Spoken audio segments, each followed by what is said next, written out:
What's up, everybody? We are back with another episode of the Talkin' NASCAR podcast. I believe this is episode number 8. Back with Hitmaster, and I'm back with Jackson. Finally, with I'm doing the dishes. We are back, and this is a very special episode because it is post-Bristol. I was there in Thunder Valley for the elimination race. We're going to talk about who got eliminated, the race itself, who got eliminated, and show. I'm going to talk about all about my experience at the track, everything that happened, everything that I saw, everything that I did, everything that I got. I got some stuff. I'm wearing one thing I got right now. We'll talk about that a little bit later. We'll talk about the race, talk about the experience, and that's going to be the majority of the podcast. We also got some silly season stuff to talk about, plus the schedule releases, a couple other small things. Hold on. Whoa. You got a Ty Dillon shirt. We'll talk about that. There's a story behind it. Okay. And then at the end, we'll analyze. At the end, we'll read off the new playoff grid with the reset and preview next week's playoff. Just Texas. So let's begin. So, is there anything? So, is there any questions from you guys about the track experience in Bristol? Do you just want me to go, like, start of the day to the end of the day? Like, how annoying? What was the reaction to all the? What was the reaction to all the tire failures? Like all the tire failures and the Toyotas not having power steering. What was that like? It was normal crowd reaction. So I will say the driver that like you guys guessed, the driver that got the loudest boos. Chase Elliott, hopefully. Nope, it was Bubba Wallace. Oh wow. It was Bubba Wallace. He got booed out of the arena when he was introduced. Kyle Busch was second. Jeez. The crowd went nuts when he blew his engine. Yeah, I saw that. They got Michigan. And at Darlington, really, too. But, I mean, other than that, I mean, the reactions... Denny Hamlin got some pretty big boos. So did Joey Logano. And Chase Elliott got a very, very heavy mix of both cheers and boos. He's booed because he has probably the most toxic fan base. Yeah, that's not for this podcast. Okay, so let me talk about my experience. So I'll just start right at the beginning. So we stayed a couple hours away from the track in Kentucky. And so driving up to Bristol in the morning, we left about 9 in the morning. We're driving down and we're going up and down mountains and we're going through the forest and we can see the rivers and all that stuff. And then out of nowhere, just see the Smoky Mountains. Out of nowhere, boom! There's Bristol, just out there. It didn't have as dominating of a presence as I thought it was going to, and that's because the mountains were all around it. But it really just pops out at you. Like, there's the town of Bristol. It's so tiny. Lots of small shops, small homes. And then this big, massive facility just sitting there. And one thing to know, Bristol is sitting right next to a swamp. There's a bridge next to the road, which is right next to Bristol. And there's a little swamp there. So that's a little it's like Darlington a little bit. It's not. Well, it's kind of like Darlington, yes. But you don't walk through the swamp to get to the track. Right. It's just right next to it. But no, we pulled in, and on the website it said that the parking lot's opened at noon. So we got there a little before 11. Thinking we're going to have to sit in the car for an hour at some random shop. But no, we were able to park. We do have to pay to park, though, at Bristol, which was a little annoying, but we got a really good spot. It was like in this lot field right across the street from the track.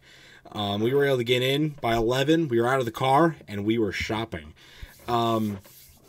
Because Bristol, it's not sound like a woman. So remember how I said the retro tents, right? It was everything that I could have hoped for and more. We talked to a couple guys that were tailgating next to us, and they said that there was the big ones. As we were coming down the road past the track to our parking lot, there were just tents, and more tents full of stuff. And that's the ones we hit up. There was more in the campground next to the track that we never got to. because we didn't really feel like going all the way in the campground. We probably could have. There was a whole Toyota party thing going on in there too, as well as retro tents. But we did the retro tents along the street. You'll see this. Yes. What was your question, sir? Did anybody boo at Christopher Busher? No, I don't think so. He got a very pretty positive response to his win. I mean, he's one of the most underrated drivers in like the past 10 years. I mean, I was happy for Chris Busher. I was totally happy for him, man. I mean, like he deserved it. All right, we'll get to the race in a minute, but let me just continue. These retro tents were amazing. Die-casts on top of die-casts on top of die-casts. Majority of them were 124s. There were some 164s. Those were newer. But I mean, I saw a lot of Kevin Harvick Gravedigger paint schemes. So that came. Part of my dream came true. They were a little pricey. Oh, you got that? No, I didn't. No, they were a little pricey. I didn't buy that one. There was Kevin Harvick, the ET paint scheme he ran in 2002. Oh, yeah. That was the one where he jumped over Biffle's car and beat him up like Stone Cold Steve Austin. There was a few of those, but I didn't get that either. Big surprise, I did not see any Darrell Waltrip or Rusty Wallace paint schemes. None. None. Darrell doesn't surprise me too much, but Rusty shocks me. I did see I saw a lot of Dale Jr. paint schemes, obviously. I saw a good What'd you say? What is that? I was just saying, what about Dale Earnhardt? There was quite a few Dale Earnhardt. There was this table. I almost had a heart attack when I saw this. There was this table. $25 per car. It was a table of 124 diecast. $25. I thought I saw Dale Earnhardt's Daytona 500 race win on that table, but no, it was just the regular paint scheme. I almost had a heart attack. It was what? Why is this here? But no, it was just a regular. It was from 1998, but it was just the regular paint scheme. Did it have plus on it, or did it have the sign? No, it had plus on it. So that's why. Oh, he's gone. Well, it looked a lot like his Daytona 500 window because it had the plus on it. So that was a heart attack, and then I don't know. And then, so I didn't, and then there was a lot of Dale Jr. There was a good amount of, like, newer ones, too. There were some next-gen cars in the tents. There was some 2021. There was some good amount of throwbacks. Those were a little on the higher price side. But the tents, there weren't even just diecast. There were shirts, there were posters, there was some Trump shit, too. There were posters, there were banners, there were shirts, there were shot glasses, there were... and there were some food stands too. There was one we went to. There was a hot dog stand. Well, it's sold burgers, hot dogs, pulled pork, everything. They were really good. So that was cool. Hey, Tyler, I gotta mention something. You mentioned how there's Trump stuff. So at Indy last year, as the race ended, we were walking out. There were these two really loud guys who were screaming, "Buy this T-shirt! Joe sucks, Kamala swallows," and they were just screaming at the top of their lungs, and it was so shocking. We saw a couple of those people in our hotel while we were eating breakfast before going to the track. There was this one guy, I was talking about this earlier today, but there was this guy, he was older, he was wearing sandals, jeans, an old person type sweatshirt that was like anti-Joe Biden all across it. And then he was an old couple stopped him to compliment him on his outfit, and he handed them stickers. I don't know what the stickers said, but I think I know what they said. They said one of two things. It starts with an F and then a J and then a B, and then the other one says L and then G and then B. So it was either bleep. I saw a person at my store one time wearing a Joe and that hoe need to go. All right, continuing. There was a good amount, a lot of Kevin Harvick 01 GM Goodwrench. There was a couple of those. There was some good amount of Tony Stewart too. Not a lot of Jeff Gordon. I did see a couple of good looking Jeff Gordon cars, but I didn't get them. They hate Jeff Gordon in Bristol. There was I know. the car he ran in 02 at the 500. There was that one in Elite. Oh, the 200 one. That was a sweet looking paint scheme, but man, I really wanted to get so many of them. I wanted to get them all, but I didn't. Just show what you freaking got.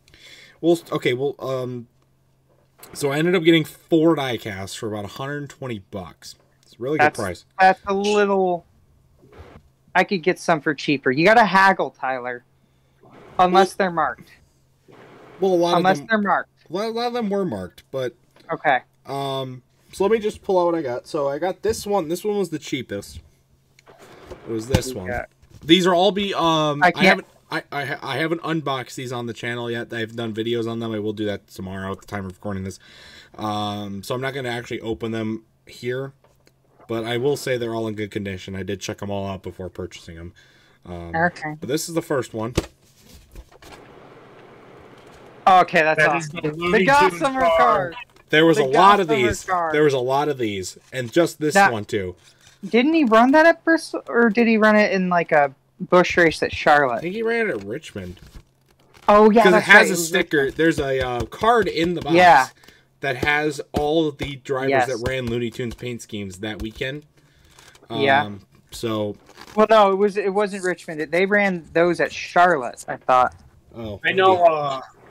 I used to have a Jeff Gordon Looney Tunes car. Well, he ran Looney Tunes in 02 and 03. Like because of the movie with Brendan Fraser. I love that 24 Looney Tunes car. All right. Anyway, second one. This was from a lady at a trailer. She had some really good prices too. This was again by the tents. I haven't showed anything I got from the actual haulers yet, but I got this one. Okay. Jeremy Mayfield Mountain Dew car. This was $30. He ran that at the Southern 500 that year. No, this one's pretty nice too. Yeah. She was a nice lady as well. Third one. This was $30, I think. Okay. It was this one. 02? This is 2000. Oh, 2000. This is the Olympics car that he ran in 2000. So I've got all of his 2000 variations now. Paint schemes. Yeah, there weren't many. This one was the biggest steal at $40. Seems a little pricey. Oh!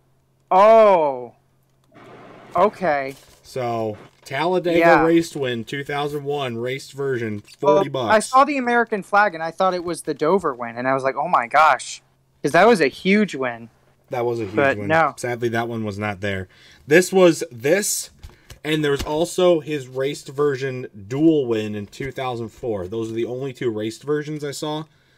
But I already had his 500 race win.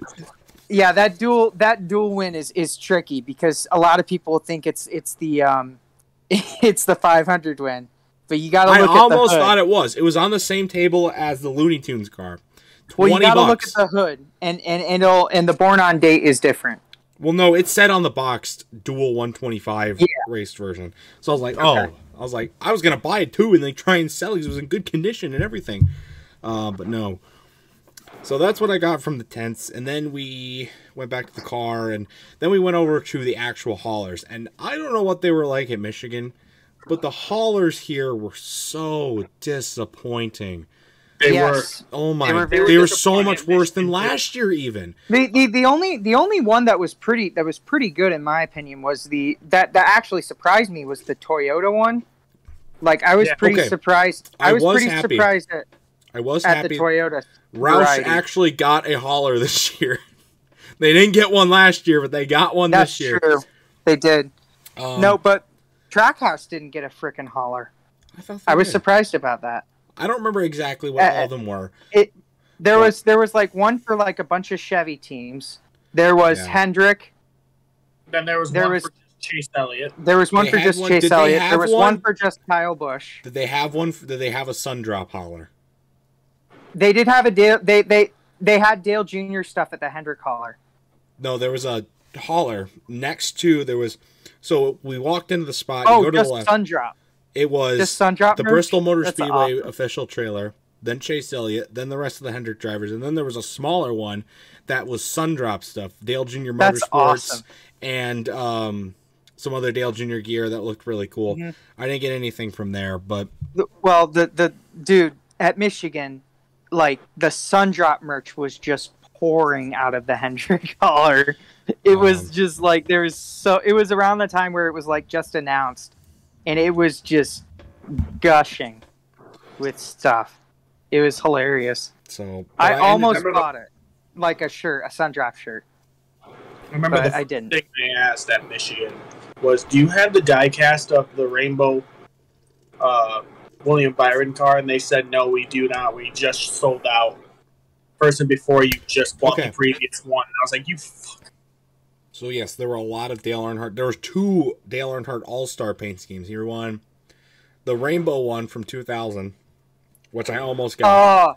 Oh, Peter Max car. There was another one. I think it was the silver one from like 95. 96. But it doesn't. No, he ran the Olympics one in 96. Oh, yeah, that was 95. You're right. It looked horrible. It was not anywhere near like what it looked like. It was more really boxy. It was very cheaply made, so that one was kind of a turnoff. So the 95 from 95 onward, he ran special cars. 95 was silver. 96 was the American flag Olympic car.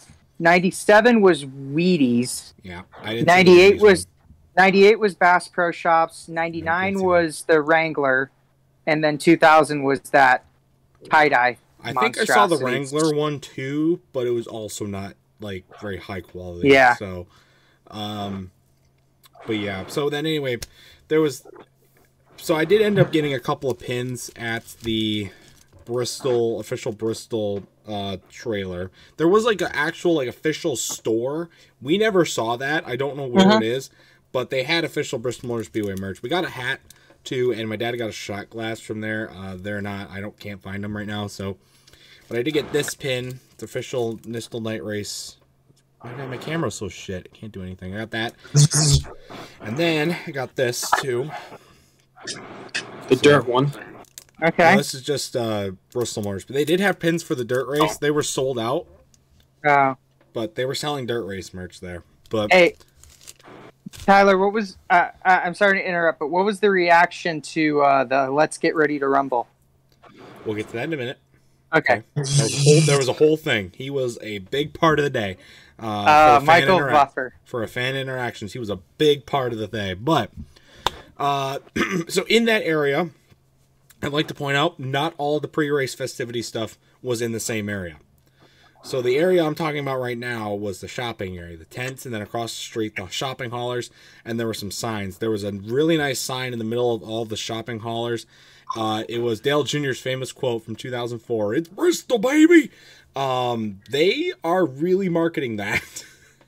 Everybody says it's Dale Jr. Anything that Jr. says is going to be marketed. Everybody says it's Bristol, baby there. But that's a really nice sign facing the track, so we got a really nice picture there. That might be the thumbnail for the vlog, which is hopefully going to come out tomorrow. But it'll already be up at the time this podcast going live. And then they had area where we could rent scanners. We were going to get scanners, but they don't do on-site rentals. You have to rent beforehand, and they were already sold out. So that kind of sucked. And then another thing that was really funny that they had there was a motorized shopping cart. Food City shopping cart. And it was like a cart. So like it was Was it giant? It was huge. And it's so loud. So funny story on that. I'm going off a little off track here, but they were talking about when I was getting to meet the drivers and doing not meeting the drivers, but they were doing like fan interactions with the drivers and stuff. And they were talking about the shopping cart because they were getting ready to move it into the track to do pre-race shows with it. And they're like, they used to put people in the cart while it was moving along on the track. But then one year it tipped over. So we don't do that anymore. And then we're watching it come in, and there's like 6 people in the cart itself. I'm like, what are they doing? So that was funny, but also weird. That was probably the wildest thing that was there. And then, other than that, I mean, there were some like areas to sit down. There's the ice cream, pretty good ice cream, and a few other things. But then the other stuff, like the cars and all the booths and stuff like that, you had to go to the other side of the track for that. Because here's the thing. The outside part and even the concourse, the Bristol Motor Speedway, is super hilly. You go to race there, bring good walking shoes and make sure you have good stamina, because it is, I'm saying you're walking up higher banking than maybe even Daytona. It is so steep. So good thing they had tram system. They had a tram system and also volunteers in golf carts driving people from one area to the other. So we walked up the hill to get up the other side, and we get to the top, and we are exhausted. And we had to go all the way down to get to the other stuff, so we just caught a golf cart now. And I gotta say, that area was not impressive either. They had, Chevy booth didn't have any cars. The Ford booth had an Austin Cinder car and an Xfinity car. Not too big. There was a spot where you could do your own pit stop. That was a T-Mobile spot, I believe, which was weird. But, you know, cool. There was a Cheddar's booth for Tyler Reddick's car was there. So I got a picture in front of that. Bass Pro Shops had, like, the majority of the stuff there because, you know, they sponsored the night race. There was an Austin Dillon and a Martin Truex Jr. car there, which I thought was pretty funny because Austin Dillon knocked Martin Truex out of the playoffs, and now they're sitting together at the track. But, and then there was a whole thing for casinos, too. There was a really cool Fireball Roberts car there. So that was nice to see. But that was it, really. It was really tight. We spent maybe 15 minutes walking around there. The dragway's back there, too. You can get a picture of the dragway. And you can get other angles of the track and stuff. So and my dad was starving. So we sat there for like 15 minutes, walked around. That's all we needed to see. And then went back to the front, hung out there to get to the drivers. And I think the drivers we saw, Eric Jones, Joey Logano, William Byron. Willie B. Huh? I was just saying William Byron's name. Willie B. Willie B. Eric Almirola, Richard Childress was there too. They came. I wonder how many questions they asked Richard Childress about the cow bush. There was no Q&A, so he didn't actually answer any questions, except from the actual reporter lady, which they didn't talk about Kyle Busch at all. They talked about Dale Earnhardt. So that was not surprising, but also not a little disappointing that they just kept yapping on about Dale Earnhardt. But he's cool. So, but another thing they had Michael Buffer on, but I didn't get to see him because I was about to pass out at that point. It wasn't that hot, but the hilliness and being out in the sun, it was really sunny all day. So being out in the sun all day took a toll on me about 4:30 in the afternoon. We got there about 11. We'd been walking around, and so I took a break and didn't get to see Michael Buffer, which sucked. But I got to see him a little bit later in the day. And then they were doing an auction, too, and selling off stuff. And I didn't get to see all the items. I saw, like, there's a Jeff Gordon hood that was autographed. I think there was a tire. But the last item, which I did watch the auction for, was a Dale Earnhardt poster. It was the Olympics. It was for the 1996 Olympics. It was him with his paint scheme. Apparently really rare, and it was autographed by him before he died. Authentic Dale Earnhardt autograph. And they were auctioning that. It's all for children's charity too, so it's like a children's hospital fund. They're like saying all right. So the rest of them, they started like $200, $300. The bidding started. This one started at $2,000, and they're like, all right, nobody would bid on it. Somebody hit 2,000 like 5 minutes in, and they almost won. So then they decided, we need to rank up the money. This is the last item. So they bring on 2 Victory Lane passes for that night. Add them on to that. And they got up to 4,000 before it was sold. And this is Bristol's Victory Lane is not like Michigan's Victory Lane at all. It's on top of the infield care center, and you have to use a ramp to get up there. It is tiny. She said not even some of the high-profile reporters can even get in there because how tiny it is. So that's why they threw it in there. They were throwing out infield passes left and right. I didn't was able to cap one of those because I wasn't wearing the correct gear. But Corey LaJoie was there too. I remember. I still feel bad about Corey LaJoie losing at Atlanta. Who else was there? I think that was it. But and I got this shirt there too. It got thrown to me, got launched out of a t-shirt cannon, and I got it. It's pretty cool. Ty Dillon. This is supposed to be a 3X. It fits like a 2X though. So. Or you need a 5X. Shut up. This fits actually really nicely. It's a little loose. It kind of sags a little here, but.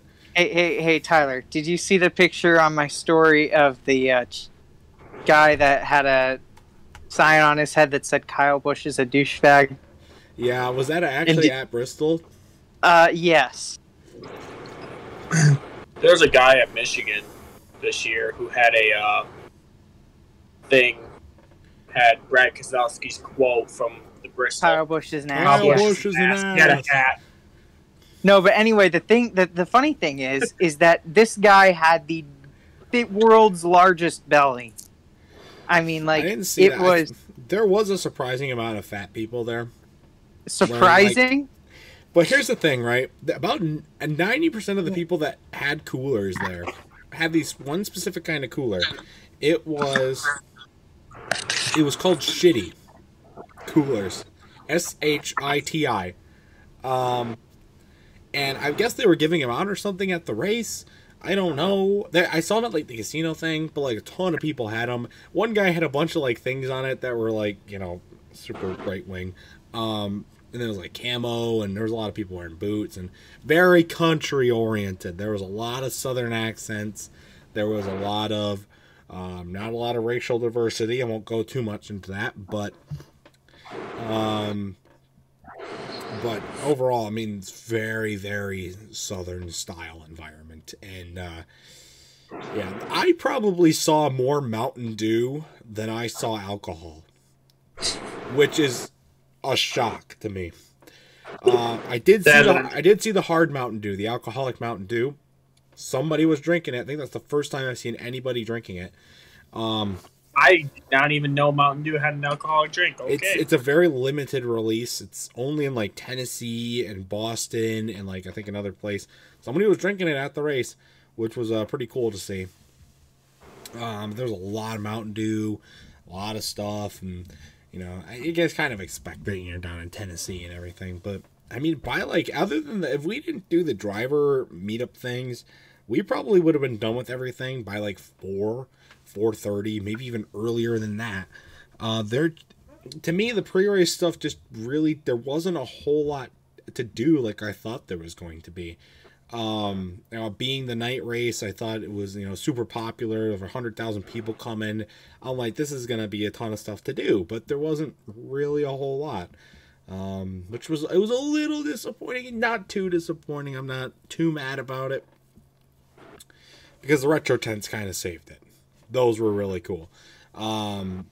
The guys there, I was like, where are you from? Like, I've been from Michigan. You know, I've been to the MIS race. And they're like, oh, yeah, we used to go down there, up there. Oh, I guess up there, because I'm from Tennessee.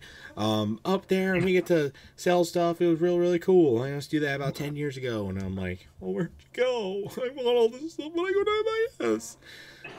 But, no, they were all really nice people. But again, I'm lots of waiting accent. for someone to... You go to a race and you go, yeah, I'm from Michigan, and then someone goes, yeah, that fucking place sucks. Listen. I'm just waiting for that moment, just for someone to say, yeah, Michigan kind of sucks. Why do you live there? Listen, not a horrible place to live all the time. Come on. But no, I don't think there's anything else noteworthy to talk about as far as the pre-race stuff. But now let's get into the actual race. So we walked into the speedway, and you know, we had to climb up like hills, stairs, and stuff to get to our spot. We ended up taking an elevator past one of the suites, and that was pretty nice. And then we got this pizza, and it was Domino's sponsored, but my lord, was it the most pathetic pizza I have ever seen in my life. It probably wasn't even Domino's pizza. It was like a personal pizza. It tasted pretty good. I mean, all things considered. Well, you know, Michigan had Cottage Inn. But that was, but at least that was Cottage Inn. But they served, and it was good. Yeah, but that's like full on like Cottage Inn pizza. Like they were like personal. but it was still, or if not personal, like thick slices. But instead of like the normal. So we got that, and then we finally went into the facility, the speedway itself. Walking in there for about half the race, until I walked in, until about halfway through the race, my jaw was on the floor. This place is absolutely insane to look at.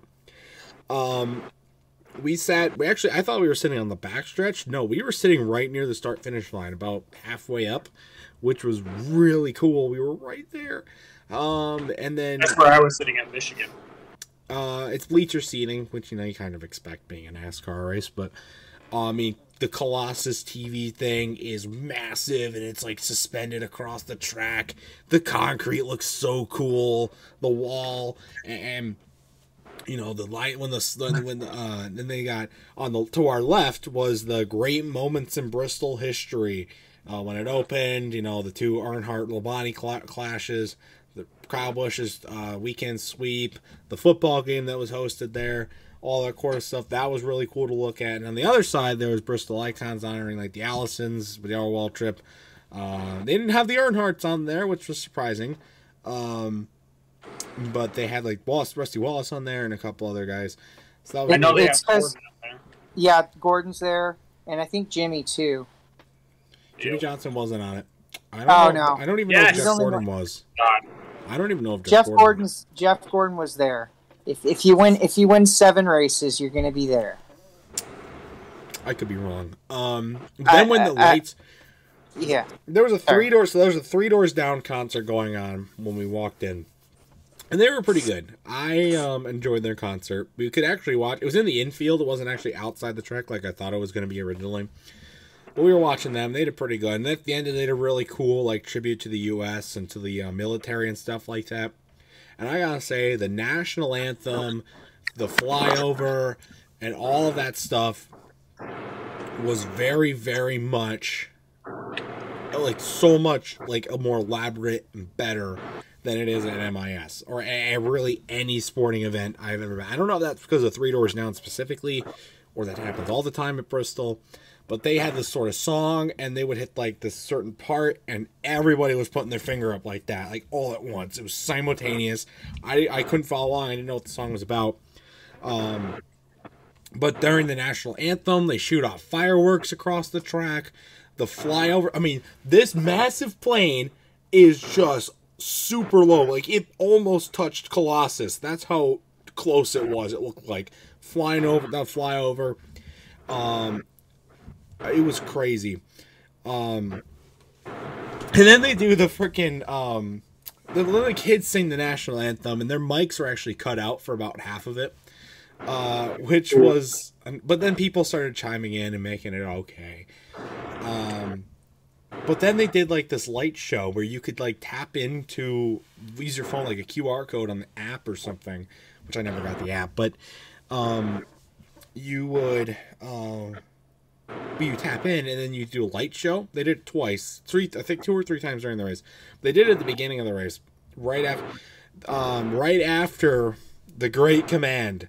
I really was a little disappointed that I didn't get to see Tuck and Izzo do the command at MIS, but I think Michael Buffer and this other random group of people who did it alongside of him made up for it, because Michael Buffer did the driver intros too.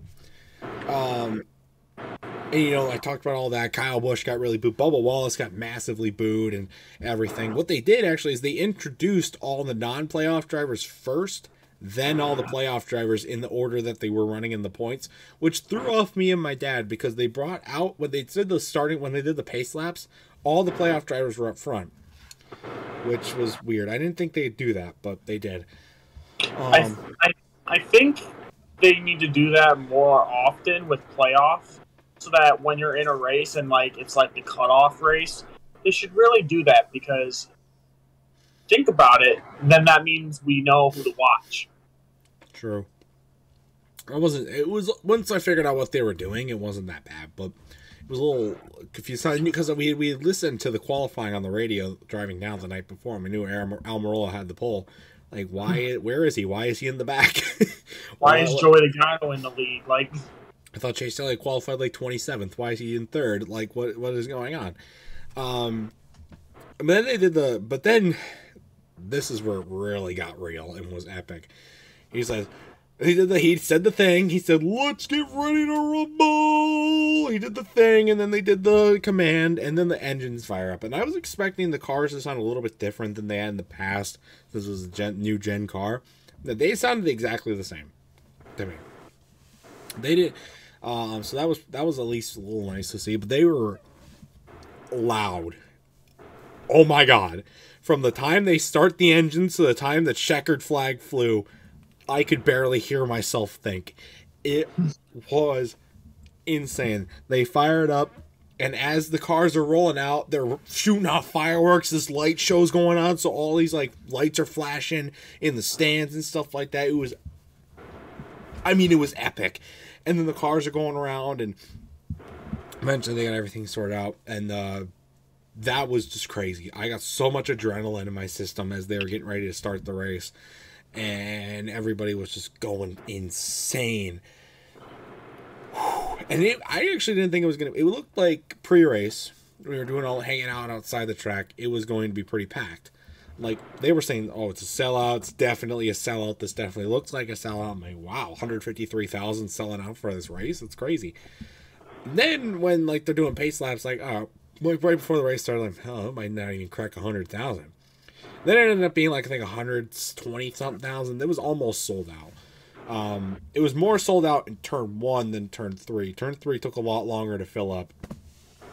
They did. Oh, I forgot to do the whole thing with like the military. There was a bunch of military people that walked. They were sitting in the safer barrier of the front stretch, holding the American flag up during the national anthem and stuff. They were out there for quite a while. They got out there like during the Three Doors Down concert, and they had to stand there and do nothing for like an hour and a half before the national anthem actually started, which was wild to me. Now we can get to the actual race. Hello, question. It's actually something I want to say real quick. Starting probably the next season, the first race of the season, it is official. I will be going to the Chicago Street Course. I will be telling you guys all about that. Are you? My friend is going to pay for 2 tickets for me and him to go to Chicago and see the street course, the inaugural. That will be wild. We'll have to get to that. Oh. Well, that'll be fun. So, but anyway, now let's get down to this actual race. So they start, and now I'm going to say there was only one caution that wasn't for a stage, a mechanical failure, or a tire failure. Only one. Which you can look at it however you want to look at it. But the first caution, I believe, was Harrison Burton, and who was driving the 15 had tire issues, and so that brought out the first caution. And we can only see half of the pits because they have pits on the front and the back of the track.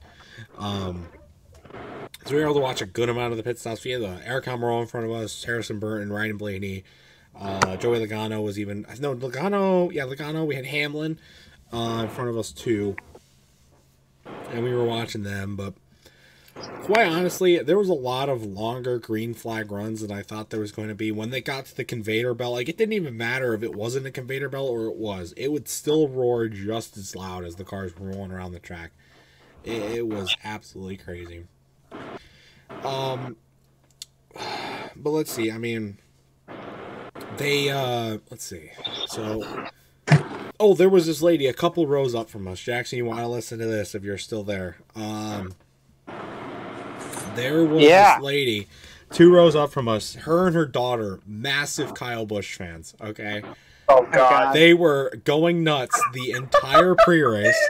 The mom has a sign, the cardboard cutout of Kyle Busch with a message written on the back. I didn't read what the message actually said. I should have. But they were going absolutely insane, right? And then And then Kyle's engine blows. Crowd went nuts. The crowd, everybody was standing up, pumping fists, cheering like that. I mean, what were you doing? I was filming and cheering at the same time. Like, yeah, baby! Yeah! Like this, yeah! I was going, woo! Yeah, baby! No, I wasn't. That's what we're waiting for! Surprisingly, I think he was the only engine failure of the night, other than maybe Joey Logano. Not important. Anyway, whole crowd goes nuts. This lady was like half like trying to retaliate to the fans for. She was like pretending to get haggled by the fans, but at the same time, she really wasn't. Nobody was really like, yeah, screw you, he lost. You know, nobody's really like that. But she was like acting like they were. So, like, she was standing up, telling people to kiss her ass. She was flipping people off, and she was doing this. And meanwhile, her 8-year-old daughter's standing there watching her do all of this. I'm like, what a great example you're setting for your child. Hey, I have a very relevant question. Was this woman about 350 pounds? No, she was middle-aged, but she was not 350 pounds. I didn't catch her on the fly. Because that would have been hilarious. I'm sorry. I'm not trying to, like, fat shame or anything, but, like, fat people angry are hilarious. She shut up after that. And then when they show they would occasionally show the standings in the playoff and stuff like that. And when Kyle's engine blew, he was below the cut line, and then they showed him after, like, the big wreck that happened afterwards, and he was back above the cut line. So I whirl back around to look at this lady and her daughter, and they're, like, so confused. Like, what the hell is going on? And they were like, come on, hang on there. And then they lost anyways, and they're at the playoffs, and that was funny. It was funny to watch their reactions. I didn't get her on the vlog. I wish I had, but... Also, real quick, sorry about that. My mom called me. But, oh well. It was still pretty funny to watch them, though. We were sitting. There was a good amount of Chase Elliott fans around us. I didn't see a lot of Ryan. Ryan Blaney got a lot. Ryan Blaney and Kyle Larson, I think, were the two most popular drivers. I didn't see a lot. I saw Ryan Blaney. Ryan Blaney is the most popular driver among women. He is today's Casey Kane. Yeah, I forgot about that. But then the crowd went nuts when Blaney's tire blew, and then he had to pit, and then he lost the tire on pit road. And then he started doing donuts. I got that on camera, too. That was pretty cool. So it's basically, he's like every guy hates him, but every girl loves him. No. I don't think that's what it is. I don't hate him, but he's a little bland, in my opinion. But then, so then Blaney did the donuts, and then they went on some more green flag runs. I was very, very surprised of the lack of, like, using the bumpers. Everybody raced, for Bristol standards at least, raced very clean. Even for regular races too, not Bristol. Everybody raced really clean, which I didn't like. I wanted to see some wrecks. I wanted to see some tempers. I wanted to see the stuff, and we didn't get to see any of that. Which really, there were a couple of bumping. And then there was that wreck on the restart after Kyle Busch's blown engine, and that was crazy too. And then, of course, people are freaking out, like, oh, what's going on, and then that kind of thing. And then at the end of the race, when Keselowski blew a tire, and then Bell right after that also blew a tire, and Hamlin blew a tire all right at the same time. Crowd went nuts when that happened. Then a lot of people were really freaking out when Chase Elliott was making that run at the end with going after Chris Buescher, and then he ended up winning and getting a good round of applause. And then there was a nice fireworks show afterwards to cap it all off, and there was a lot of other nice stuff that happened too. But so my overall thoughts were, the track is really impressive. And I'll talk all about this in my racetrack review, which will come out in like January probably. It's going to come out a long time down the road. But overall, it's a very impressive facility. The backdrop of it is beautiful. The mountains are amazing with the track. Okay. Absolutely awesome. It's very, very hilly, though, product of being in the mountains. But the parking situation was... We got out of the parking lot in like 20 minutes. I was shocked. We waited like no time. It was jammed. We went... Because I think we exited through the campground, so that might have been the reason why. I don't know. But we were out of there really, really quickly, which was absolutely amazing to sit in traffic forever. It was an easy walk back to the car. And then look, when we left Bristol and looked at the track lit it up, it looked really cool lit up. You got the tower all lit up, and there was like green and blue lights inside the track that were lit up too. So you get like a green black aura and that kind of thing. I snapped a picture of it. I don't know. It came out my camera was being very, very blurry all night. I have no idea why. But overall, it was a really fun experience. Of course, some things didn't live up to my expectations, but overall I thought it was a really awesome night and a great experience. I would 100% recommend you guys go do it. It'd be so awesome because now I know how to do. I probably wouldn't get there at 11 a.m. for a 7:30 race, and if I did, probably tailgate a little bit instead of doing all that other stuff, or maybe go down to the other campground and do the Toyota party, or maybe camp there in general. Someday we all need to go. It would be fun. I really think it'd be a lot of fun to go. Us three, all of us again. It would be amazing. If I had the chance to go back, I 100% would.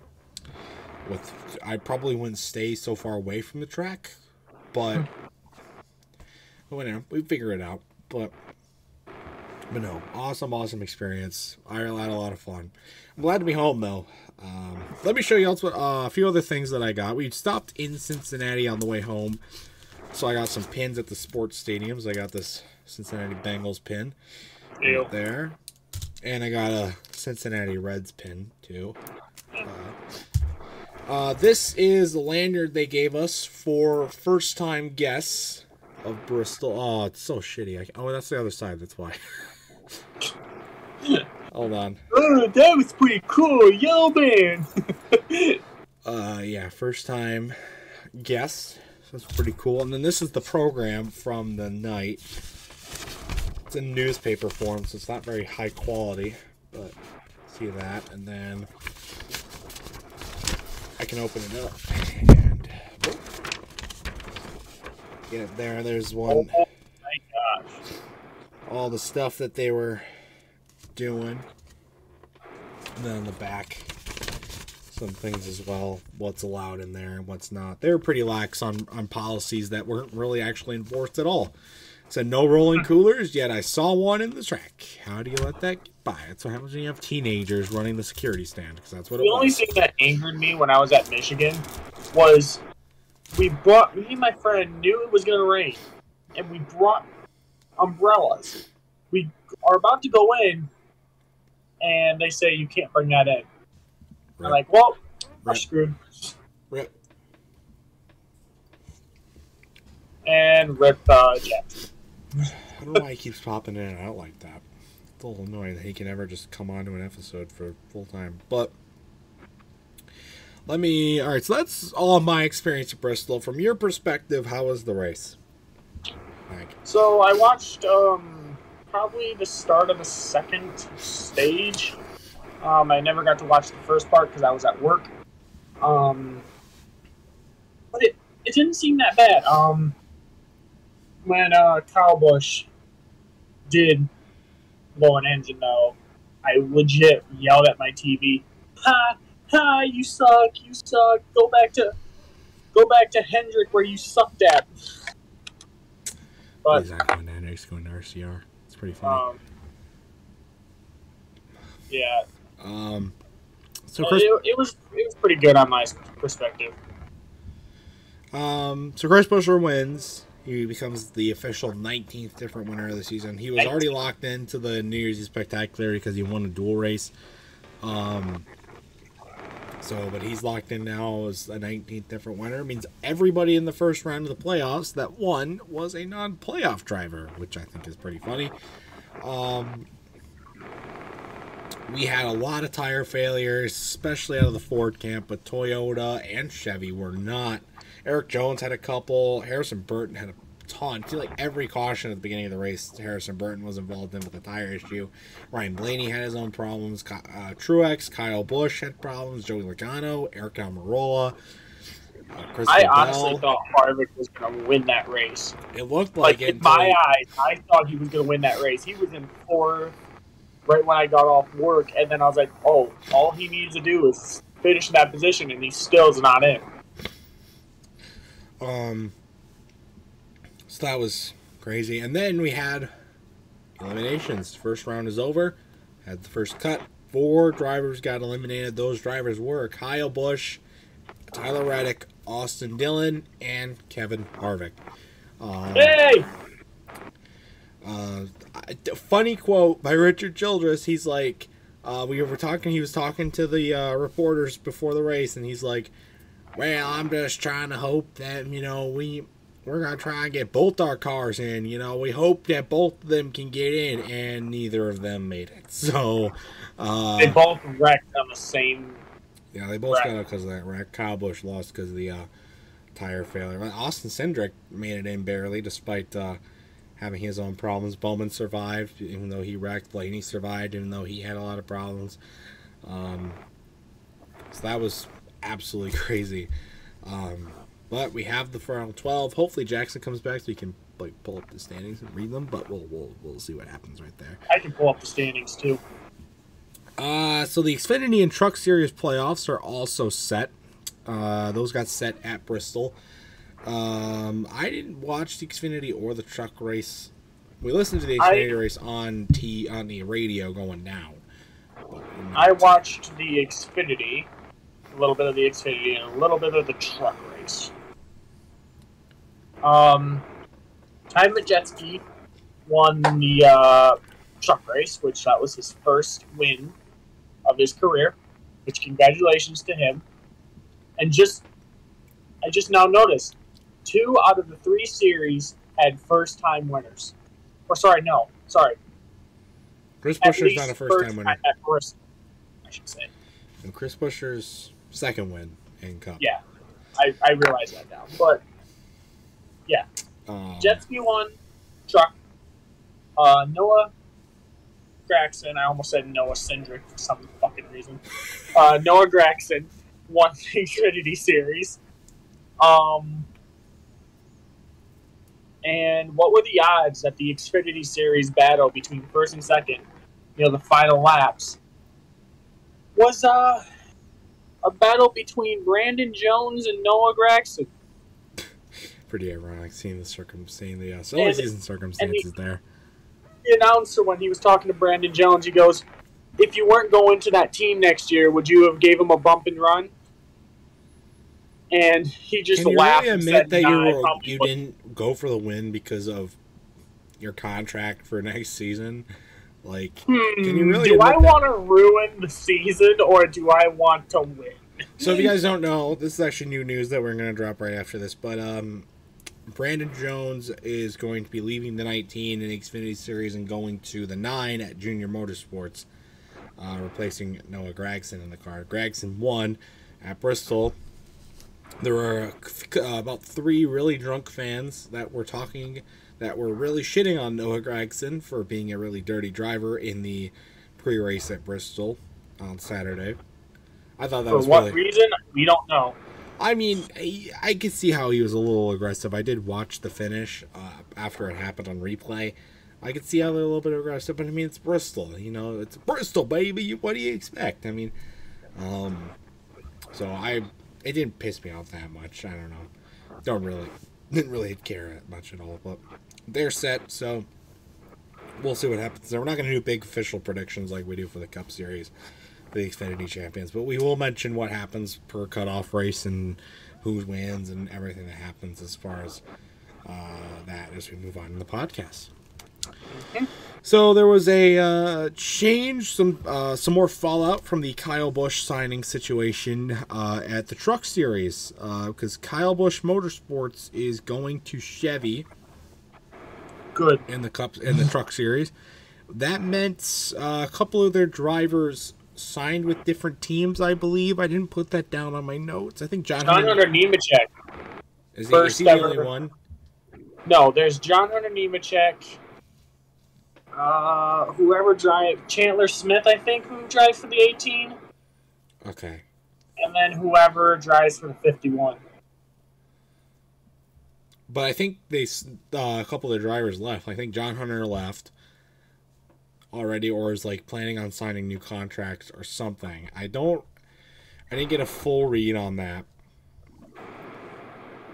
But I think they're moving up to the Xfinity Series or moving to a different truck team so that they can stay with Toyota, because Kyle Busch Motorsports is now going to Chevy. So that was pretty interesting. There wasn't a whole lot of other fallout from the Kyle Busch signing situation that we haven't already talked about. If there's more, though, we'll see. I was expecting all the Kyle Busch stuff at Bristol to be on discount. He still has his own hauler, but it was not. So yeah, I know that it's official that he will be driving the 8. Right. Yep.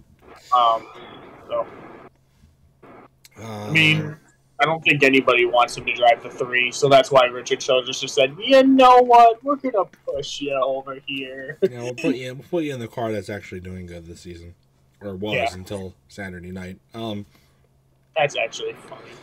So the Cup Truck and Xfinity schedules were also released this week. What a time for that to happen. For the Cup Series, there wasn't any new changes that we didn't already know about. Of course, Chicago Street Course replacing Road America. Road America is off the Cup schedule after only a couple of seasons of being on the Cup schedule. So Chicago Street Course replacing that. And, of course, North Wilkesboro replacing Texas for the All-Star race. That was happening. And then I think that was it for the big changes there. I was waiting for them to say Michigan was off the fucking schedule, and I would have been pissed. Nah, they're not going to take it off. And then as far as the Xfinity Series schedule changes, the Spring Texas race moves to Sonoma on the Cup weekend. The Talladega Fall race moves to summer for the Chicago Street Course. And for the Truck Series, the Truck Series race of Sonoma will go to North Wilkesboro. Trucks are actually racing a points race at North Wilkesboro next season, which is pretty exciting.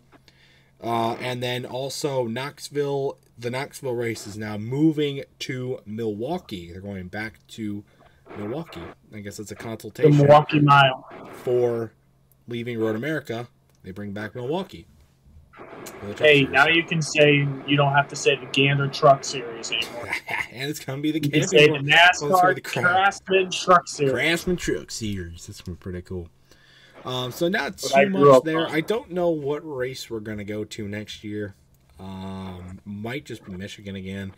But it also could be Chicago Street Course. Probably not. But maybe my dad, we expressed interest maybe going to Gateway next year. But I really want to go to the 500 someday. The next big track I want to hit up is not Daytona. That's Talladega. I really want to go to Talladega. Go to the International Motorsports Hall of Fame. Go to the Davey Allison Memorial Plaza. Go to the Super Speedway. See all the awesome stuff. See a race there. Problem is, first race is always in like the end of April, which is right before exams for me. And the second race is in the beginning of October, which is, again, does not line up with my school schedule at all. So it's a little hard to figure out what we're going to do there, but eventually we'll get there. I also really want to visit Martinsville. That's another one on my bucket list. Darlington's also on my bucket list, and Daytona. I want to go on. I wanted to go where you went. Is Bristol. I always wanted to go there. Bristol was on my bucket list, but now I can officially check that off my bucket list because I was on there. So I'm down to 4 bucket list tracks now. 2 super speedways, 1.5 miles, and a short track. So, and I'm surprised North Wilkesboro is not on that. I want to go, but seeing it on TV is probably going to be enough for me. We'll see. Eventually, I want to go to the Rock. I really want to see a race at the Rock, especially if they can keep its current configuration. It's a cool place to see a race, even with the new car. I think it'll survive if they get it back on the Cup schedule. Also, maybe if they do like a special festival weekend for the Nashville Fairgrounds, if they ever bring that back, that would be cool to go to as well. But no real other track other than those 4 that I already listed that I'm really, really interested in going to. But that could change as more get added and removed and stuff like that. As far as those 4, the most likely to do, probably Darlington, which is not on Mother's Day weekend next year. The throwback race is not. So maybe, because it's right after school gets out, so maybe the Labor Day weekend race, but I want to see the throwback race. I really do. I wish that was still on Labor Day, but nothing you do there. Martinsville's also pretty likely, but if they do a Jeff Gordon tribute, I want to go. Please bring me. But so I don't know if you have any other real reactions to the schedule releases or anything too notable there. No, I haven't. I haven't seen anything. What else did I see? I don't remember. I'll try looking for it, and then hopefully the next podcast I'll say something about it. Also, another news: new Mustang for the Fords coming to the Cup or coming to NASCAR. I don't know exactly what that's all about, but if you got any more information, you can comment that down below. That was Jackson's edition. Kyle Larson got a contract extension through 2027. I think Valvoline itself as a sponsor is extended with the 5 and Hendrick cars through 2026. I think that is, and I think Larson's through 2020, or Larson's through 2026, and Valvoline's through 2027. I know those are the years though. So that's another big extension. We'll see what happens with the other drivers. I don't know. Last extension was for Elliott, Bowman, or Byron. However, I do believe all of them are going to be extended, especially with all 4 of them still being in the playoffs and contending. So we'll have to see. My friend made the joke. What if all Hendrick goes to the final 4? I'm like, you got to know something. Kyle Larson hasn't been doing good this year. He's been doing decent, but he hasn't been doing good. And it'd probably be mostly Chase Elliott versus William Byron, to be honest with you. We'll see. Bowman's in the cutoff line right now, so. Anything's possible. I really expected Kyle Busch to move on, and I expected Kevin Harvick to move on, too. The only one out of the 4 that actually got eliminated that I wasn't too surprised to see get eliminated was Austin Dillon. I was surprised to see the other 3 get eliminated, though. But that's the craziness of Bristol. I mean, Harvick was out unless he won at Bristol. The other 2, Reddick and Busch, would have made it, if they had ran well and not been involved in problems and whatever. But that's Bristol for you. It's Bristol, baby. Let's see. We got a couple more things. So it looks like Hailie Deegan is going to be running some Xfinity races this season before it ends. I did not even hear that. I was reading this on Instagram. I had a lot of time to read stuff on social media while we were going down to Bristol. That's how I found these next couple of things. First one, Hailie Deegan. Looks like it's planned that she's going to run a couple races before the season ends in the Xfinity car. So we'll see what happens there. Maybe she'll get moved up to a higher end part-time schedule in 2023. And a better team. Or she gets a full-time even. However, I doubt a full-time run will happen for next year. Unless she does really, really good in the couple races. It looks like she's only going to run a couple. Since it really is only like a few races left in the season. But, so all I care about is that she has a good team with her side. I mean, the team she's with, DGR, is a good team. It's just the car that they gave her. True. I mean, the 17 is... Look at the 17. He's doing decent. Yeah. But we'll see how that works out. But and then a couple more things. Noah Gragson rumored to be going to the 43 in Cup for next year. I don't know if this is confirmed. If you want to check on that, hit Master real quick while This was, I believe, I read this on Instagram. This was a rumor. I thought he was going to go to college. Now, I will say, Eric Jones did basically say when his interview was up that he is not coming back to the 43 next year. I don't know if this is all true. I don't remember really seeing it, but that's what I read on Instagram. It could be wrong, but that would be huge since, of course, he is leaving the 9 car. I don't know if he's still going to have an Xfinity ride in 2023. But that could be quite interesting going forward for that. So, Hitmaster getting checked on that here. As far, I mean, I don't know where. The top things I look on Google: Noah Gragson's dad, Noah Gragson Road America, Noah Gragson 2022, Noah Gragson hat. Bruh. Who looks up Noah Gragson's dad? Weirdos that watch USA all day. Okay, so it says right here, Noah Gragson finally earned a promotion to go to NASCAR's top level and will drive for Petty GMS next season. Gragson will replace Ty Dillon in the 42. So, well, this shirt's outdated. And it says beginning with next season exhibition race at Los Angeles Memorial Coliseum. Okay, so he's going to the 42. Not yes. The 43. So he's going to the shirt that you're on. Well, so Mr. Ty Dillon ain't gonna be Ty Dillon on 42 anymore. Well, Ty Dillon's like what 60th ride in the Cup. You have to get duct tape and write Noah Gragson and just. I don't even know.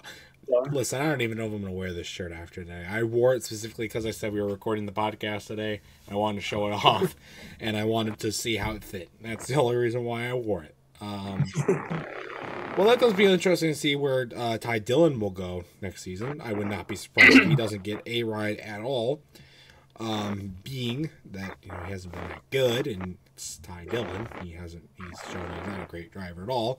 Somehow even worse than Austin Dillon. So we'll have to see what works out for that. But I also feel bad for Ty Dillon, to be honest. He's riding his brother's coattails. But just like Austin Dillon, I think he's very overrated because he's related to Richard Childress, and Richard Childress is giving a lot of clout to try and get a better ride when he doesn't have the talent to do so. And I think he's shown that in like the 9 years he's been in Cup, just not there. So. But it'll be interesting to see how Gragson does in the 42, if he can boost it up. Because I think he's got a lot of potential. Or somehow, some way, I know this is probably not going to happen. Most likely it ain't going to happen. If RCR gets a third charter and puts Ty in. Well, Ty has already raced for RCR. He started with RCR back in 2013. Ran a part-time schedule in the 33. Like the Daytona 500 especially, he ran. Yeah, I remember that. So I wouldn't be surprised if Richard Childress tries to bring him back on as another development project when your 10th season in Cup, or going to be 11th. You can't really call yourself a developmental driver anymore. But oh well. We'll have to see how that works. And then we can move on to unless you got any other talking points, because Jackson's probably not going to return. Got any other points? No, hit up? I can get the points for you. All right, yeah. So we'll analyze read off the top 12 now in the playoffs. What I'll read off is I'll read off the top 8, and then I'll read off the next 4. Oh! Where it says right here. Where is it? Cup Series organizational test on. Oh wait, no, that's not it. I thought that was a news thing that they were gonna do. Interesting.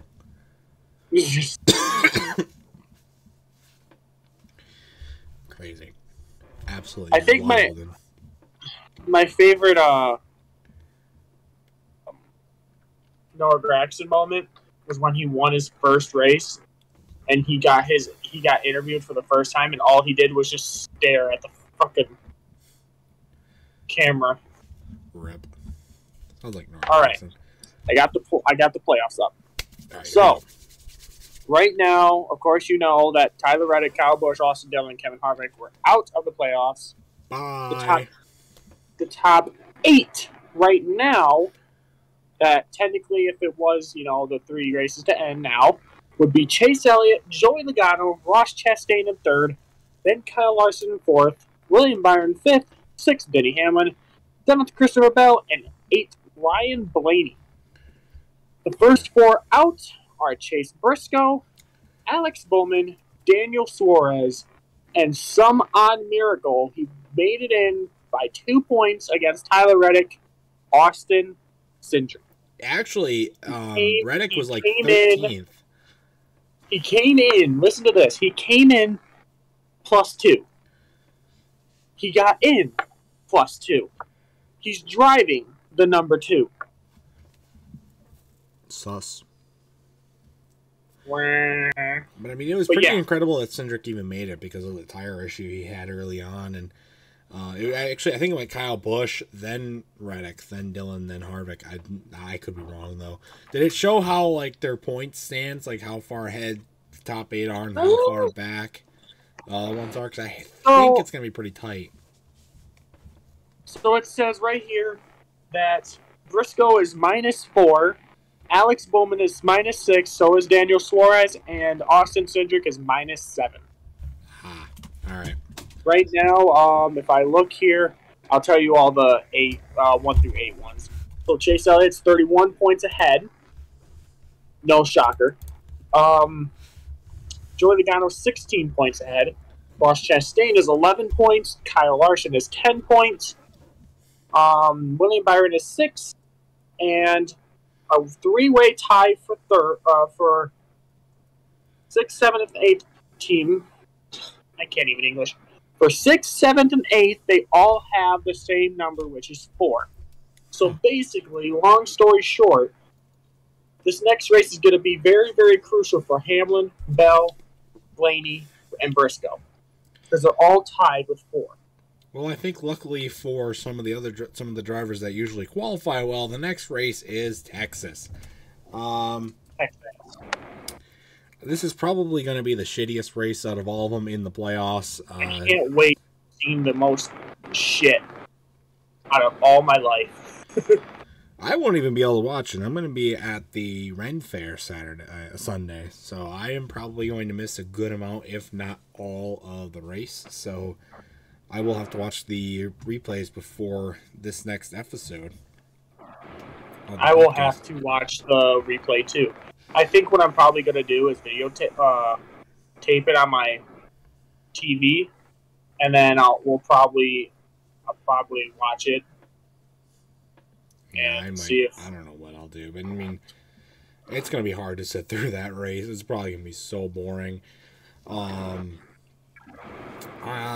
So I don't think really a whole lot is going to happen. But I think the round itself is still going to be pretty exciting because after Texas, you've got Talladega and the Roval back-to-back. So I think we're going to see some good stuff. We know Chase Elliott's going to make it. I think he has a pretty good chance, barring what happens at Talladega. I mean, the only reason that anything in the playoffs really gets shooken up at Texas is because of tire and engine issues, which, seeing how Darlington, Kansas, and Bristol all went, there were tire issues or engine issues, or both at all 3 of those races. Texas is lining up to be the exact same way, and I think it's supposed to be very, very hot in Texas that day, like in the 90s. So I think they are going to have a lot of engine issues, possibly some tire issues. But honestly, we'll just have to see how it goes. I'm going to pull up the picks who we picked for. Where is Texas Motor Speedway? Isn't it in Fort Worth? I think it's in Fort Worth, yeah.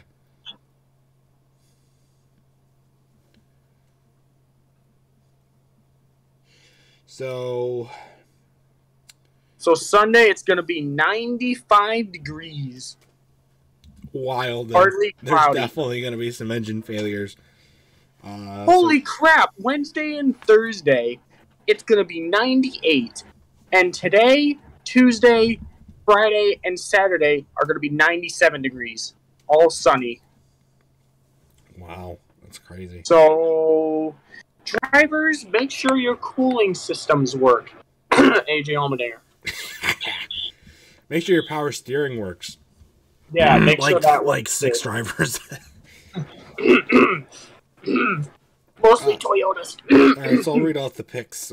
Brian picked Alex Bowman. I picked Kevin Harvick. Jackson picked Kyle Larson for the second straight week and third week out of the last 4.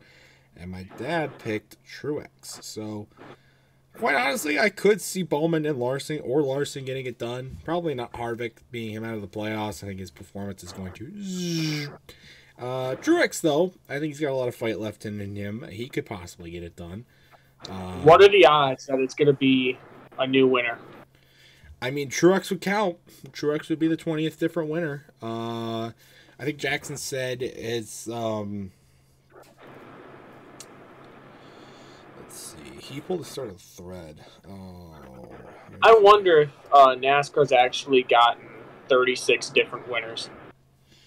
So, I believe there's 19 different winners. I think there were 20 different winners so far this season, which is absolutely crazy. So far for winners this season, I mean, we've gotten Cindric, Larson, Bowman, Briscoe, Byron, Chastain. So it's 1, 2, 3, 4, 5, 6, 7, 8, 9, 10, 11, 12, 13, 14, 15, 16, 17, 19. And then in 2001, there were 1, 2, 3, 4, 5, 6, 7, 8, 9, 10, 11, 12. So I think it was 20 different winners. So I think it's tied with 2001 now for most winners ever in a season, like most different winners. And with Truex still having won a race, Blaney would count if he doesn't win one yet. Blaney and Truex are both locked in because right now everybody locked into the New Year's Spectacular is 24 drivers, all 19 different winners plus Blaney because he won the All-Star race, and Keselowski, I don't count Blaney, to be honest. Keselowski because he won a duel. And then 3 past champions that have not won the season yet. AJ Allmendinger, Truex, and I count Greg Biffle because he ran the 500. So that makes 24. So, of course, Blaney would count, and even Keselowski would count. Wait, Biffle won? He won one of the New Year's Eve Spectacular races. It's a fictional race that I run. Oh. He won twice, actually, 2005 and 2016. So he's locked, and because he ran the 500, he is eligible to race this one. So he's in because he gets no say in it because it's my virtual race thing in our 2003. But no.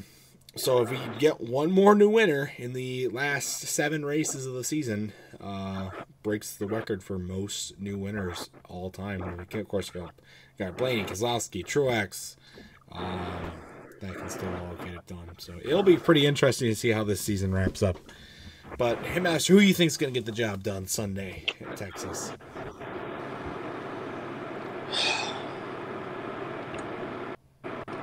You go with the bullet. I hate doing this. I think there's going to be a new winner. Ooh. I think that it will be Martin Truex Jr.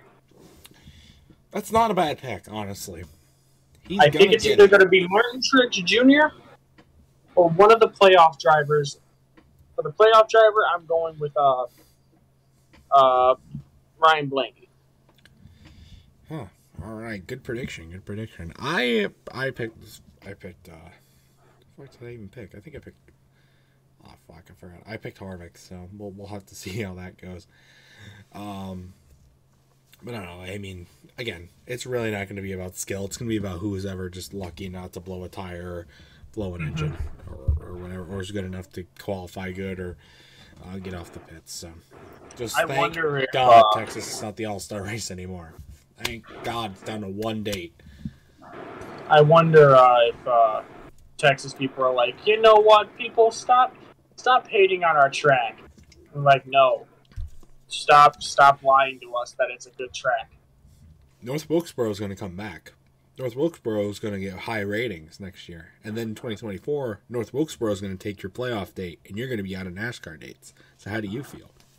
And then your track is going to get destroyed. And then that big huge hotel and that big huge monitor, all that money that you spent.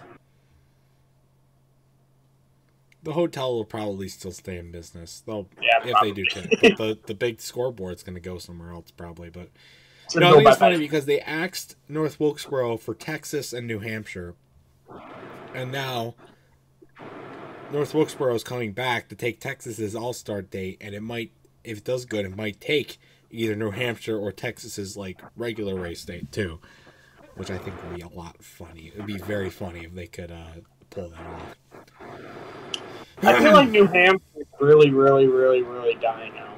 It really is. It's not in a great region. And I feel bad for New Hampshire because New Hampshire always had good weight races, except the time when it was raining and on the first lap, first corner, everyone just did the Tokyo Drift.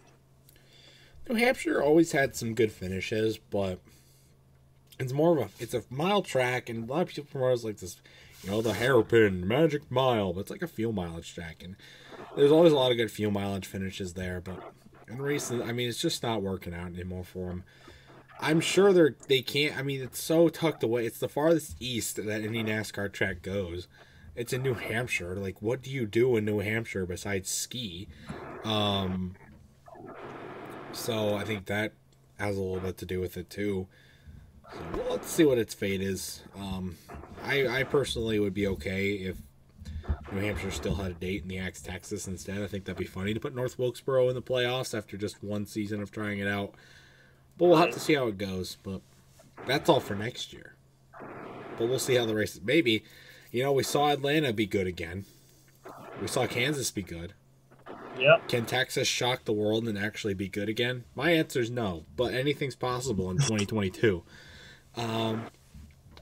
But this podcast is already running long. We're over the hour 20-minute mark. I think that's a good opportunity to wrap it up. It's been a good one. I'm super excited. I can finally put all these pins on my pin board now and store away all the Bristol stuff. Bro, if I had those pins, I'd be wearing them on my QD shirt. I'd just be wearing them to work. Listen. I can't put them in the elements like that. They need to be preserved. There was a guy. Just like how Jeff DeMellos gave you multiple pins. He's giving me all the Pokemon pins that he doesn't like and stuff like that too. I got a lot of pins to put on my pin board. I gotta take care of all this stuff. I gotta do diecast reviews. I gotta review Racetrack of Bristol. I gotta get the vlog together. Oh, I got a lot of stuff. You have a busy week. I got homework to do all week. Thankfully, I don't have to go anywhere tomorrow. And now this is podcast starting over. I got nothing to do except for all the recording and homework. So that's for all of us to take care of. Thank you guys for watching this episode of the podcast.